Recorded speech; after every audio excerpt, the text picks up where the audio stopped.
ওমা লাইটটা জ্বালায় আসিস। কই কি রান্না করো? কারণ আজকে মঙ্গলবার তো নিরামিষ। আজকে 5-6 দিন হয়ে গেছে ভিডিও দিতে পারছি না, শরীরটা খারাপ তো। আজকে দিই যা। পনির তো পড়ে গেল, পনির করছি, দাঁড়া দেখাচ্ছি, একটুখানি ধর। এই যে পনির করবো। আর হচ্ছে গিয়ে এই যে ঝিঙে পোস্ত করেছি, সোয়াবিন।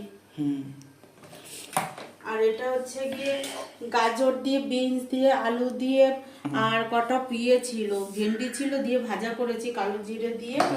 আর এটা হচ্ছে এটা কি ভেজ ডাল? ভেজ ডাল করলাম, ভেজ ডাল। আর একটু পনির করবো। অনেক রকম তরকারি হয়ে গেল। নিরামিষ তো 2-3 পদ না করলে তো তোর বাবা খাওয়া হবে না। ভালো। তোর হয়ে গেছে, পনিরটা করে তারপরে করবো। তাহলে থাকবে এইটুকুনি, থাক আজকের মতো। হ্যাঁ তাহলে ভিডিও এইটুকুনি থাক। হ্যাঁ। থাক বন্ধুরা, তাহলে মা রান্না করছে, দেখো পনির ভাজছে।